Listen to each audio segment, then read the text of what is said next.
to discuss and learn. First, we have the topic about the Filipino artist. Just like what I said, bibigyan din natin kung ano-ano nga ba ang mga bahaging ginampanan ng mga Pilipinong may pagmamahal sa sining para marating natin ang kasalukuyan at makipagsabayan tayo sa kontemporaryong panahon. Next, iisa-isahin din nating pangalanan ang mga Pilipinong kabilang sa napakahabang listahan ng mga pambansang alagad ng sining or the Order of the National Artists na totoong naging tulay sa pagkakaroon natin ng napakakulay na mundo ng sining. And not just that, we will also give recognition sa mga Pilipinong pinahalagahan ang ating humble beginnings or yung mga artist natin na nagsulong ng traditional arts at naging kabilang sa gawad sa manlilikha ng bayan or the National Living Treasure awardees. And finally, we will name some of the Filipinos na sa kasalukuyan or in the contemporary era ay gumagawa ng pangalan sa iba't ibang larangan ng sining, hindi lang sa ating bansa, kundi sa iba't ibang bahagi ng mundo. They are known as world-class Filipino artists. Done with the introduction, let us now begin our fourth discussion in the course Contemporary Philippine Arts from the Regions. Balik-aral muna tayo, class. Tingnan muna natin on your screen kung paano umikot ang ating talakayan sa nagdaang linggo.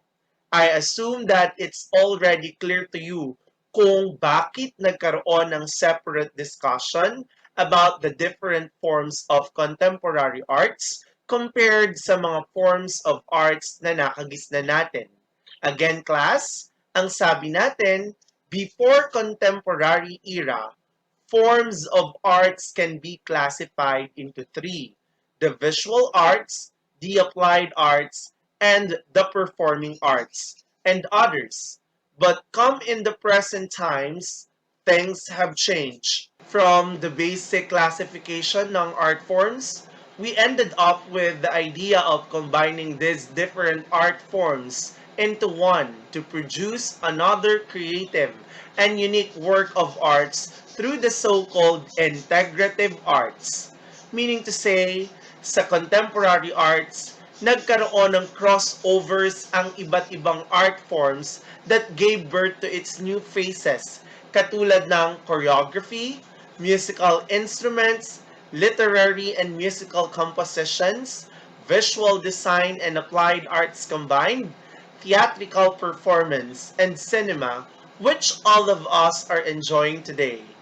I have also given you different notable examples sa bawat art form. When we say artist, they are the one who professes and practices an imaginative art.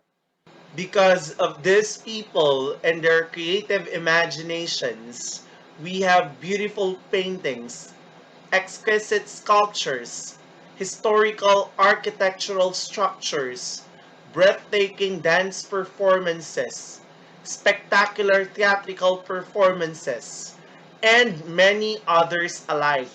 Sa madaling sabi, class, art wouldn't exist kung wala ang mga taong ito.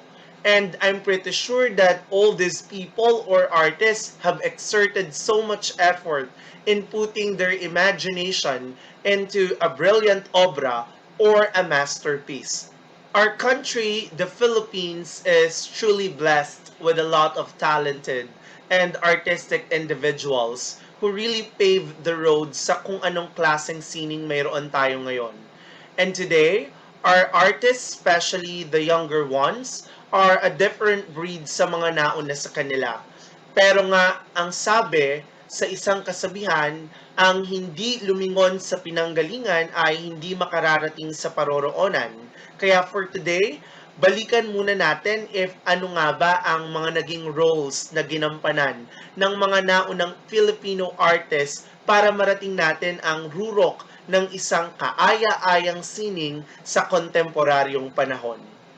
In the past class, bago pa man natin mapasok ang mundo ng contemporary era, Ang main role ng mga alagad ng sining or the artist kung bakit sila nagpro-produce ng mga obra is just to create something that mainly focuses sa aesthetic value.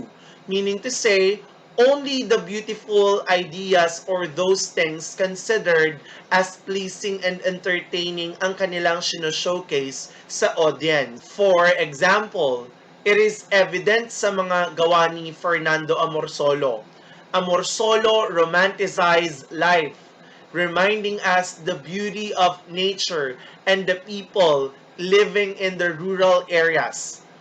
Another ay ang mga folk dances at traditional dances na mayroon tayo.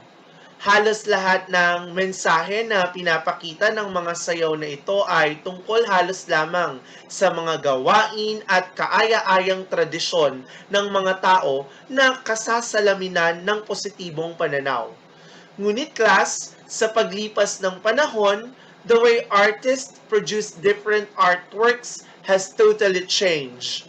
Sabi ko nga in the previous discussion, it's not about the beauty anymore, but the reality that we are all facing today.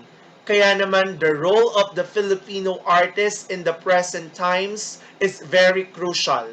And with that, we can say that their role is fourfold or four times as great or as numerous. Hindi lang ito tungkol sa aesthetic aspect class compared noong mga nagdaang panahon. It has something to do now with the personal, the social, the physical, and the immaterial. Let's discuss these items one by one. First, the personal. The artist expresses what he or she feels. If dati, kung anong maganda ang nakikita sa kapaligiran, iyon ang bida sa artwork. This time, ang pinakamahalaga sa artist bago siya magsimula ng isang obra ay kung ano ang nararamdaman niya. Maaaring ito ay positive or negative emotion. The important here is dapat real or authentic ang feelings na meron sa kanya bago siya gumawa ng isang obra. That's the first one, the personal. Second, the social. The artist expresses what he or she sees around him or her. But if I may add, everything around him or her. Not just the beauty of nature, not just the plants and the colorful flower, not just the mountains and the blue seas, not just the dancing people and the laughters of children, but everything around him or her, including the pressing issues that we are all facing today, the calamities that destroyed Mother Earth, the government and their political practices, the effects of poverty, the cry of the abandoned women, and the hungry children in the street. In other words, my dear senior high school students, society is now involved or included in the process sa paggawa ng isang artwork. That's the second one, the social. Third, the physical. The artist finds a need to create something not only pleasing to look at, but something useful as well. Sa madaling sabi, ang mga alagad ng sining sa kasalukuyan ay practical na ring maituturing. They make sure that he or she will get benefits from the artworks na ginagawa niya. Or kaya man, the artworks will be beneficial sa audience niya. Diyan papasok ang functionality or purpose ng bawat obra. Hindi lang dapat display or for exhibit. Katulad nating mga tao, dapat pati ang mga ito ay may essence at functions or gamit sa pang-araw-araw nating pamumuhay. And finally, the immaterial. The artist gives form to the immaterial, the hidden truth of the universe, and the spiritual force that inhabits the world. This is the ultimate role of our artists today. Social realism. The creative people sa lipunang ginagalawan natin ang totoong nagbibigay anyo upang gisingin ang ating mga diwa sa katotohanang umiikot at nakikipagsabayan sa ating pamumuhay through their meaningful and mind-blowing artworks. The personal, the social, the physical, and the immaterial.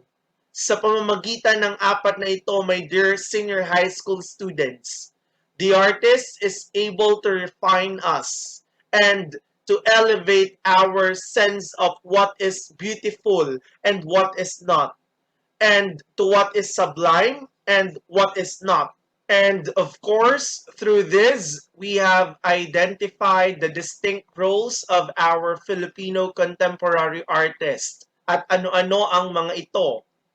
Number one, the Filipino artist gives his opinion about the culture of his time. But this is still in different light class. Because through this, naiimpluwensyahan niya yung reader, viewer, listener, intentionally man yan or unintentionally. We have the late Nick Joaquin. Si Nick Joaquin class ay isang Manileño novelist, playwright, journalist, historian, essayist, and later marami pa kayong matututunan about him. But this person has narrated the diverse heritage or kultura ng ating bansa sa pamamagitan ng kanyang mga sulat, ng kanyang mga gawa. But not just that, ibinigay or inexpress niya din ang kanyang pananaw or opinion about the culture of his time for decades. Ibig sabihin, class, our contemporary artists have the freedom to express fully their thoughts, opinion, point of views using their works of art. Next, number two, the Filipino artist is a crusader, attempting to sway the viewer to his or her side. Sa mga nagdaang panahon, class, there has been a rise in national fervor or naging kapansin-pansin, hindi lang sa mga artist, sa ating lahat, yung matinding pagmamahal or sense of nationalism. At marami nga sa ating mga contemporary artists ang nagpro-promote sa napakahalagang core value na ito as a Filipino through their works of art. Third, the Filipino artist has become a social critic. This is the most interesting role of our artist today, class, since we are highlighting social realism. Marami sa ating alagad ng sining ang matapang na nag-expose ng totoong kalagayan ng ating lipunan gamit ang kanilang mga obra. Issue about inequalities of life, ang epekto ng urbanization sa bawat isa, kabilang na rin ang globalization, corruption in the government, poverty, isama mo pa yung sistema ng edukasyon, at marami pang iba. He or she has created an artistic controversy na I assume that most of us really appreciate. Second to the last role is that the Filipino artist has also become an advocate for what she believes in. It's pretty obvious na din, class, that in the past few years, many Filipino contemporary artists have become an agent of change. It is nice to know na hindi lamang sila naging social critics, but since they were able to express their thoughts and point of views through their masterpieces, ay naging daan din sila sa pagbabago ng iba pa nating kapwa Pilipino. We can say that this one and the previous role are interrelated. And to sum it up, the last role of a Filipino contemporary artist that we can say is that he or she is versatile. Ano ang ibig sabihin nito? Our artists create not only to realize their personal fulfillments, but also they share their innate talents that illuminate our capabilities as a nation, rich in heritage and traditions. Ang bawat Filipino artist, class, ay storyteller. narrating everyday life or an extraordinary events, recording and preserving our history for future generations to see. Again, my dear senior high school students, a Filipino artist gives opinion. A Filipino artist is a crusader. A Filipino artist is a social critic and an advocate of his or her beliefs. And a Filipino artist is versatile. And until today, these play a very significant role in the present society. And now, before I present you the names of our multi-talented artists who paved the road for us in the colorful and splendid world of contemporary arts, let us have first some of the information or details about the role of the women in the Philippine arts. Sa pagkakataong ito, silipin din natin ang mahahalagang ginampanan ng mga kababaihan sa pag-usbong ng ating kamalayan sa iba't ibang larangan ng sining. Kung susuriin natin, class, bago natin marating ang contemporary era, ay iilan lamang or bilang lang sa daliri ika nga ang mga kababaihan na nagpamalas ng kanilang galing at talento sa sining. Because it was believed that the world of art has been dominated by men ever since the beginning of history. Pero hindi ito naging hadlang para sa ilang kababaihan. During the modern arts period or the decades before contemporary era, nandyan sina Anita Magsaysay Ho, Nena Sagil, na pawang mga tanyag na painters. Andyan din si Purita Calaw Ledesma, na founder naman ng Art Association of the Philippines. Sila ay iilan lamang sa mga kababaihang na mayagpag sa larangan ng sining. But now, things have really changed. Filipino artists have become visible because of the initial steps made by some strong women like Imelda Cahipe and Daya, Brenda V. Fajardo, Ofelia Galvezon Teki. Ang tatlong ito ay kabilang sa maraming kababaihan who paved the way for others to assert their own identity and contribute in social realism. Si Imelda Cahipe and Daya, for example, ay isang printmaker, painter, and installation artist. Not just that, she is also a curator and an art project organizer. Siya din, class, ang may akda ng ilang aklat tungkol sa sining at naging co-founder pa ng Kasibulan na isang grupo ng mga artists sa bansa. Imelda Cahipe and Daya has become the main figure for Filipino feminist and national liberation movements in Philippine arts.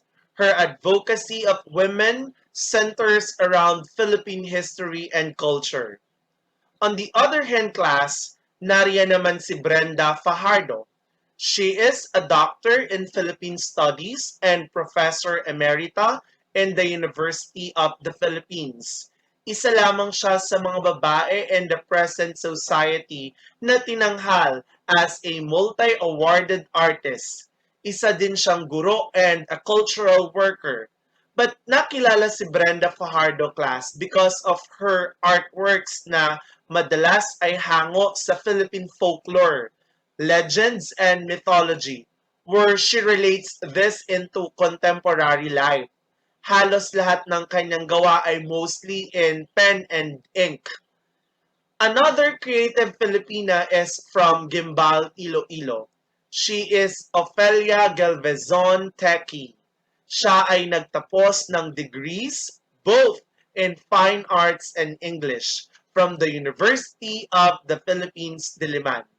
Class, her works emanate her deep understanding of the various disciplines, including literature, art history, and visual arts, na masasabi nating sakop ng kontemporaryong panahon.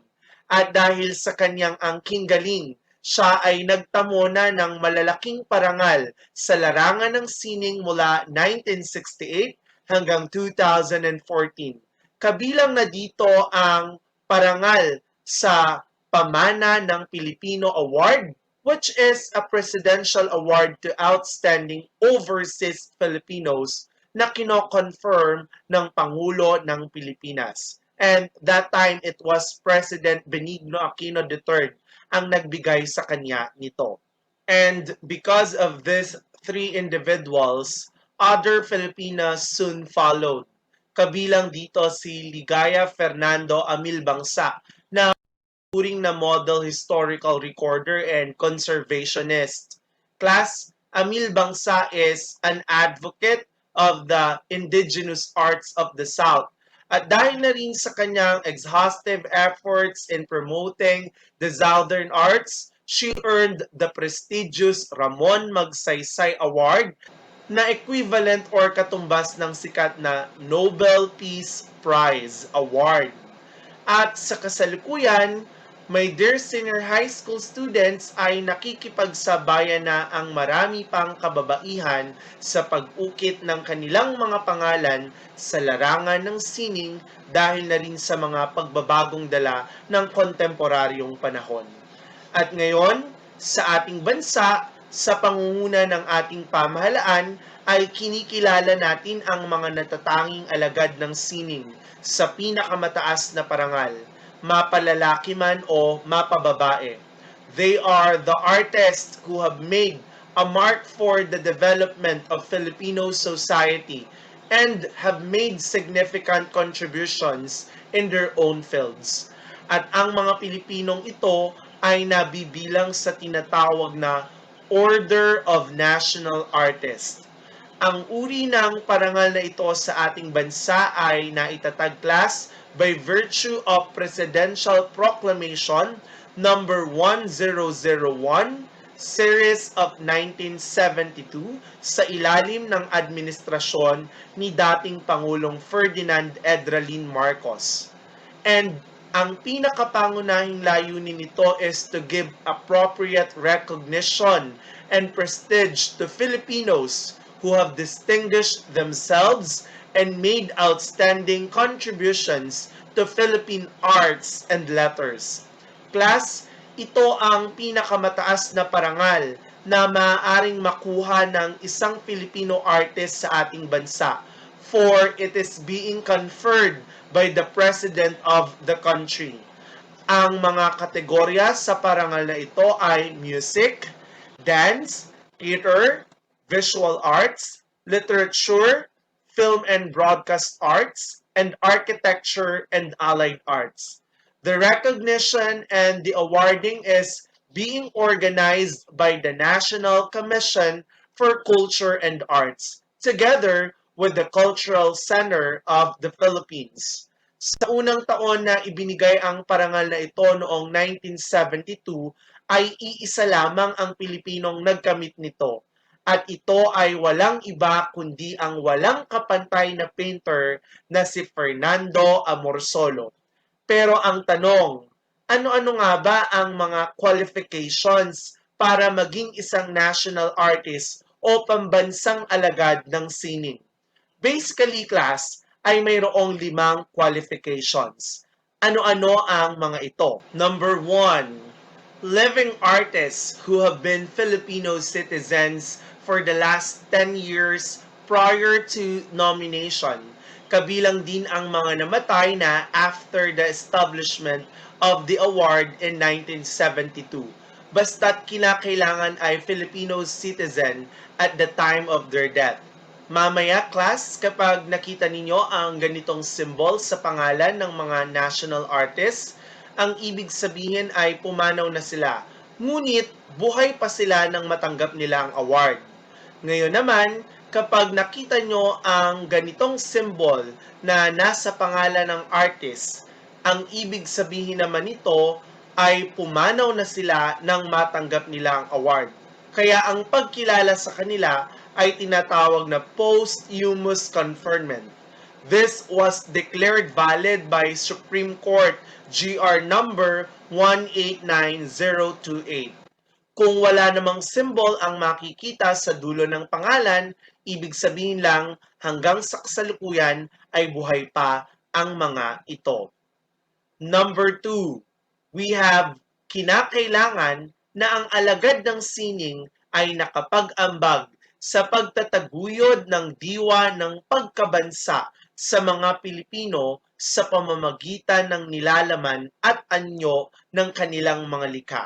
Sa madaling sabi, kinakailangan ay malaking impact sa pagka-Pilipino ang dala ng mga obra na mapapabilang sa orden ng alagad ng sining ng bansa. Number 3, ang alagad ng sining class marapat na naging tagabunsod sa isang pamamaraan ng malikhaing pagpapahayag o estilo, kung kaya umani ng pagkilala at nagdulot ng malaking impluensya sa mga sumunod na henerasyon na alagad ng sining. Meaning to say, artist influence must be still alive up to this very moment. Number 4, kinakailangan na ang alagad ng sining ay nakalikha ng makahulugan at mahalagang gawa, pati na rin ang pagpapamalas ng kahusayan at pagsasagawa ng kanilang larangan. Kung kaya, lalong napagyayaman ang masining na pagpapahayag o estilo. And number 5, finally, ang alagad ng sining ay kailangang nakapagtamasa na ng samut-saring pagkilala sa ating bansa o sa pandaigdigang parangal gaya ng Gawad CCP para sa sining, CCP 13 Artists Award, at NCCA Alab ng Haraya. Kabilang din dito, class, ang matitinding mga papuri, mapanuring mga pag-aaral sa kanilang mga gawa at pagpipitagan o yung tinatawag nating mataas na pagtingin sa mga kasabayang alagad ng sining. At ang tanong, ano-ano ba ang mga proseso para mapabilang sa mga national artists? Basically, class, may 5 steps para makuha ang pinakamataas na parangal na ito. Una, ia-anunsyo ng Secretariat ng Orden ng mga pambansang alagad ng sining ang pagbubukas ng nominasyon. Step 2, ikalawa, tatanggapin ng NCCA at CCP ang mga nominasyon at kanilang susuriin ng matindi ang mga ito. Ikatlo, ang NCCA at CCP ang gagawa ng listahan ng mga rekomendado o yung mga nakapasa sa pagsasala at ipapasa nila ito sa tanggapan ng Pangulo ng Pilipinas. Ika-4, maglalabas ng proklamasyon ang Pangulo ng Pilipinas na nagagawad ng ranggo at naturang titulo sa mga rekomendado. At ang huli ay igagawad ang pagiging national artist sa isang seremonya. Ngayon, class, ano-ano naman yung mga maaaring makuhang gantimpala ng sino mang magiging pambansang alagad ng sining ng ating bansa? My dear students, ang kasapi ng orden ng mga pambansang alagad ng sining ay ginagawaran ng mga sumusunod na parangal at pribilehyo. Number 1, ranggo at titulong pambansang alagad ng sining sang-ayon sa proklamasyon ng Pangulo ng Pilipinas. That's the first one. Number 2, makakatanggap din ang national artist ng sagisag ng medalya ng pambansang alagad ng sining at papuri sa harap ng madla. Number 3, panghabang buhay na suportang pinansyal at material at pisikal na benepisyo kapantay sa halaga class ng mga natatanggap ng pinakamatataas na opisyal ng bansa tulad ng letter A, gantimpalang 100,000 at para ito sa mga nabubuhay pa. Okay? Letter B, 75,000 naman kung ang gagawaran ay yumao na. At tatanggapin naman ito ng kanilang mga legal na tagapagmana. Letter C, buwan ng pensyon, benepisyong pangmedikal at pang-ospital. Letter D, life insurance kung ang gagawaran ay qualified pa na magkaroon ng insurance. Letter E, state funeral at paghihimlay sa libingan ng mga bayani. So kapag national artist ka, you will be considered as one of the heroes of our country. And letter F, pwestong pandangal, kahanay ng naunang mga protocol sa mga pambansang pagtitipon o yung tinatawag nating VIP treatment at pagkilala sa mga kultural na pagdiriwang. Maaaring ilan lamang yan sa mga gantimpala at pribilehiyong tinatanggap ng ating mga national artists. Ngunit ating tatandaan, class, ang pinakamahalaga rito ay ang kanilang kontribusyon, hindi lang sa larangan ng sining, kundi sa ating pagkakakilanlan bilang isang bansang nagkakaisa at pinagbuklod-buklod dahil na rin sa kanilang mga obra. And now, it is only right and just to recognize in this discussion the names of our national artists. Allow me to read them one by one, including the year when they received the award and some of their popular works. Let's begin with the national artist for visual arts, Cesar F. Legaspi. Date of award 1990. Popular works: Morning Dance, Tree Planting, Man and Woman. Hernando R. Ocampo. Date of award 1991. Popular works: Man and Carabao, Ina ng Balon. Arturo R. Luz. Date of award 1997. Popular works: Candle Vendors, Bagong Taon, Cities of the Past. Ankyu Kok. Date of award 2001. Popular works: Angry Figures, Fighting Figures, Crucifixion. Benedicto R. Cabrera, or also known as Ben Cab. Date of award 2006.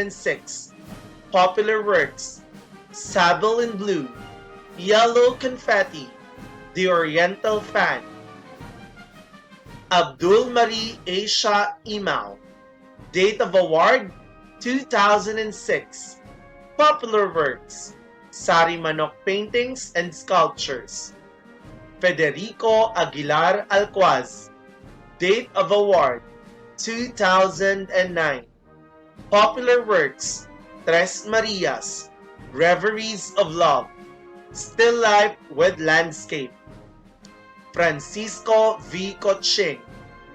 Date of award 2014.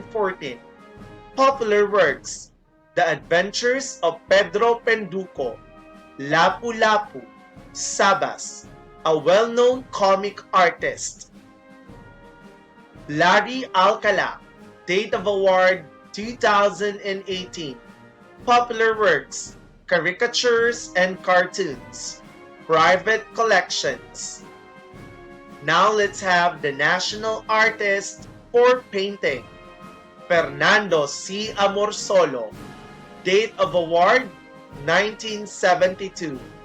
Popular works: Planting Rice, Fruit Gatherer, Under the Mango Tree. Carlos Botong V. Francisco. Date of award 1973. Popular works: Planting of the First Cross, Filipino Struggles Through the Years, First Mass at Limasawa. Victorio C. Edades. Date of award 1976. Popular works: The Builders, The Sketch, The Wrestlers. Vicente S. Manansala. Date of award 1981. He is a cubist painting and well known for the masterpiece Bayanihan, Luksong Tinik, Stations of the Cross at the UP Chapel. J. Elizalde Navarro. Date of award 1999. Popular works: Passengers onto Central Station, The Frog Dance, The Ilonggot War Dance. Jose T. Hoya. Date of award 2003. Popular works: abstract paintings such as Hills of Nico, Grenadian Arabist, Dimensions of Fear. Now let's have the national artists for sculpture, beginning with Guillermo E. Tolentino. Date of award: 1973. Popular works: Oblation at UP Diliman, Bonifacio Monument, Napoleon v. Abueva. Date of award: 1973. Popular works: Siyam na Diwata ng Sining, Blood Compact Monument, and the Transfiguration. And now, let's have the lone awardee for the National Artist for Fashion. We only have Ramon O. Valera. Date of award: 2006. Popular works: The Philippine Terno. Now let's have the National Artist for Dance, beginning with Francisca Reyes Aquino. Date of award: 1973. She is known for her researches about Philippine folk dances and known also as the mother of Philippine dancing. Leonor O. Gokinko. Date of award: 1976. Popular works: The Elements, Trend Return to the Native, Festival in Maguindanao. Lucrecia R. Urtula. Date of award: 1988. Popular works: Choreography of folk and ethnic dances for the Bayanihan Dance Company. Ramon Obusan. Date of award: 2006. Popular works: He is the founder of Ramon Obusan Folkloric Group. Vamos a Belen series, Noon Po sa Amin. Alice Reyes. Date of award: 2014. Popular works: She is the founder of Ballet Philippines, Amanda Itim Asu, and Bayanihan Remembered. Now let's have the many national artists for literature, beginning with Amado V. Hernandez. Date of award: 1973. Popular works: Luha ng Buwaya, Mga Ibong Mandaragit, Si Atang at ang Dulaan. Jose Garcia Villa. Date of award: 1973. Popular works: The Emperor's New Sonnet, Footnote to Youth, The Anchored Angel. Nick Joaquin. Date of award: 1976. Popular works: Manila, My Manila, Cave and Shadows, A Portrait of the Artist as a Filipino. Carlos P. Romulo. Date of award: 1982. Popular works: I Am a Filipino, I Walked with Heroes, Last Man of Bataan.